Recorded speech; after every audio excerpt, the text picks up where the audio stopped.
Assalamualaikum semuanya, selamat datang di channel obrolan fighter.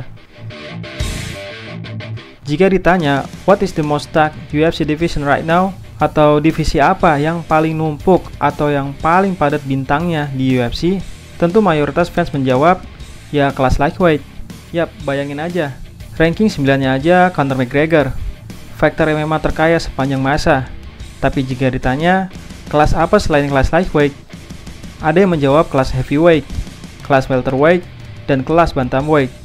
Tapi yang paling banyak disebut ternyata kelas bantamweight. Dan gue sangat amat setuju jika kelas bantamweight tahun ini dianggap kelas terbaik setelah kelas lightweight.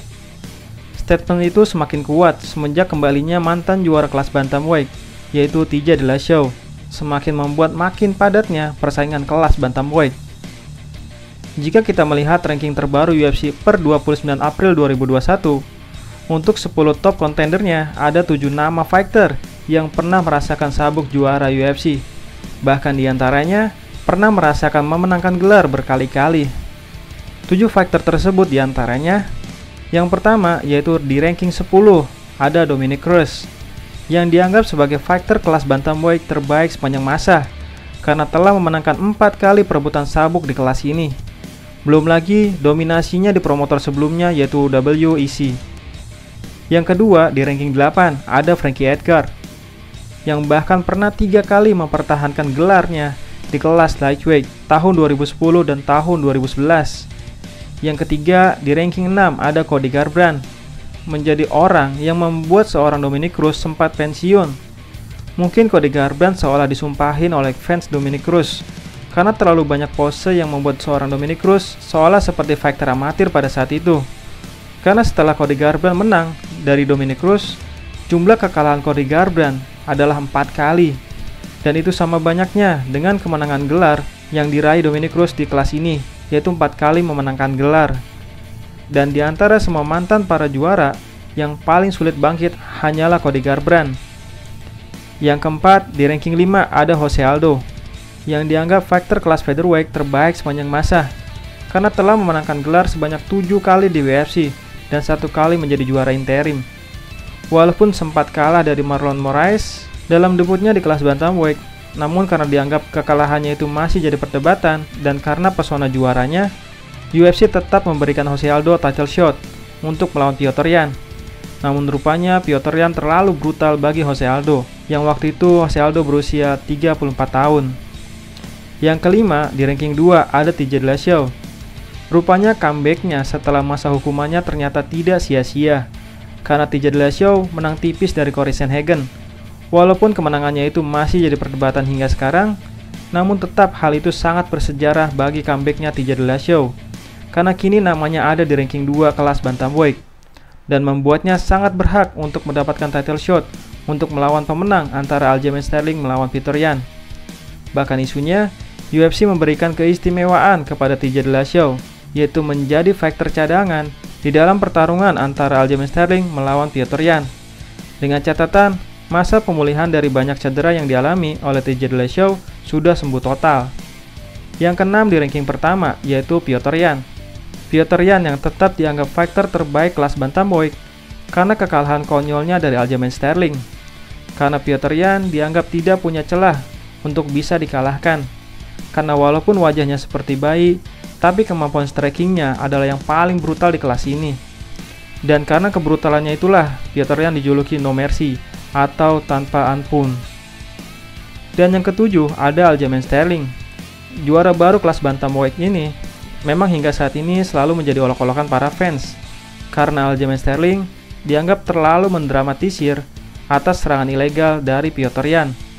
Padahal seandainya Aljamain Sterling pada saat itu tetap berusaha tangguh, sebagaimana Jacare Souza yang tidak ada ekspresi apa-apa padahal tangannya patah, pasti justru Petr Yan yang menjadi bahan bulian. Karena bagaimana mungkin seorang juara, apalagi juara UFC, tapi tidak tahu aturan UFC, yaitu tidak boleh menyerang lawan dengan lutut jika lutut atau bokong lawan masih menyentuh kanvas. Dan fans semakin melupakan kesalahan fatal dari Petr Yan karena tingkah Aljamain Sterling yang menurut gue sangat amat berlebihan. Bahkan mungkin setengil apapun Conor McGregor nggak segitunya juga dalam memperlakukan sabuk juaranya. Apalagi fans selalu teriak itu hanya sabuk giveaway. Mungkin sifat berlebihan Aljamain Sterling masih terbawa akibat dirinya yang memaksakan diri untuk bisa tampil di media. Karena pada saat sebelum dirinya mendapatkan title shot, Aljamain Sterling sebenarnya sangat amat menjanjikan, terutama dari segi prestasi, yaitu bahwa Aljamain Sterling punya rekor 5 kemenangan beruntun di kelas ini. Bahkan kemenangan terakhirnya pun sangat fenomenal, karena mampu mengalahkan Cory Sandhagen yang juga dalam 5 kemenangan beruntun.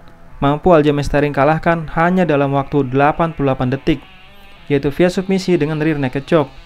Dan karena kemenangan submisinya itu, Aljamain Sterling dianggap sebagai praktisi Brazilian Jiu-Jitsu terbaik kelas ini, karena telah merasakan 8 kemenangan via submisi.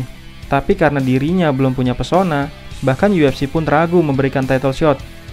Hingga akhirnya Aljamain Sterling mengubah dirinya menjadi lebih kocak, supaya lebih dikenal dan disukai para fans. Hingga akhirnya UFC pun menyukai pesona barunya Aljamain Sterling dan memberikan title shot perdananya untuk Aljamain Sterling. Namun ternyata setelah kemenangannya dari Petr Yan, Aljamain Sterling tetap terus berusaha menjadi pribadi yang kocak. Namun rupanya fans sudah terlanjur menganggap itu tidak lucu. Tapi biar bagaimanapun, itu menjadi bumbu tambahan bagi kelas ini dan menjadikan kelas ini semakin populer dan semakin sering jadi perbincangan hangat. Belum lagi faktor lain, seperti di ranking 15, ada Cody Stamann yang punya jiwa Spartan karena tidak pernah sekalipun kalah via knockout. Dari ranking 14 ada Marlon Vera sebagai orang pertama yang mampu mengalahkan Sean O'Malley dan membuang Sean O'Malley dari ranking UFC. Dan Chito Vera termasuk fighter yang tahan pukul, karena walaupun pernah kalah 7 kali, tapi itu semua hanya via keputusan juri. Di ranking 13 ada Jimmy Rivera sebagai praktisi karate terbaik di kelas ini, dengan sabuk hitam tingkat 3 dengan aliran paling brutal di karate, yaitu Kyokushin Karate. Di ranking 12 ada Rafael Assunção. Veteran kelas bantamweight ini sempat punya rekor sangat bagus, yaitu 7 kemenangan beruntun, namun kalah di pertarungan keduanya dengan TJ Dillashaw. Setelah itu dalam 4 kemenangan beruntun. Bahkan di antara fighter yang dikalahkannya adalah para top contender seperti Marlon Moraes, Rob Font, dan Aljamain Sterling. Tapi setelah itu Rafael Assunção dalam 3 kekalahan beruntun, mungkin juga karena faktor usianya yang kini yang sudah 39 tahun. Di ranking 11 ada fighter favorit gue, yaitu Merab Dvalishvili. Fighter bagaikan mesin ini dalam 6 kemenangan beruntun dan dianggap mesin karena kardionya yang terlampau kuat. Karena dari 6 kemenangan beruntunnya semuanya diraih dengan 3 ronde penuh. Di ranking 9 ada Pedro Munhoz.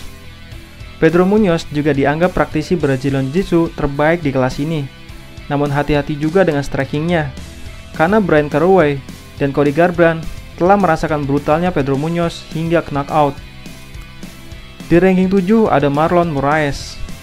Marlon Moraes sempat berada di ranking 1 kelas ini, namun rankingnya makin merosot setelah kalah memalukan 2 kali beruntun dengan fly knee brutal Cory Sandhagen dan tinju brutal dari Rob Font. Di ranking 4 ada Rob Font.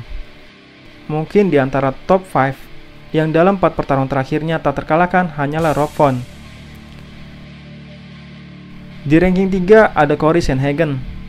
Dianggap salah satu striker terbaik di kelas ini dan punya ketahanan pukul yang luar biasa, yang membuat gue yakin suatu saat nanti Cory Sandhagen akan menjadi juara di kelas ini. Belum lagi para monster lainnya yang sedang antri di jajaran non-ranking, seperti Thomas Almeida, Rogerio Bontorin, Said Nurmagomedov, Jack Shore yang punya rekor sempurna, Adrian Yanez yang baru saja mendapatkan bonus Performance of the Night, Raulian Paiva dan Kyler Phillips yang juga baru saja mendapatkan bonus Fight of the Night, dan tentu Sean O'Malley yang gue anggap fighter fenomenal. Gimana gak fenomenal?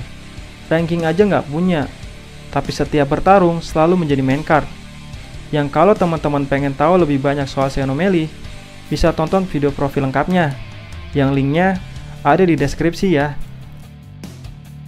Dan fighter Dagestan yaitu Umar Nurmagomedov yang menjadi ancaman bagi kelas ini karena rekor sempurnanya yaitu 13 kali menang dan tak terkalahkan. Nah, menurut teman-teman, apa kata yang tepat untuk menggambarkan kelas bantamweight? Silahkan tulis di kolom komentar ya. Terima kasih.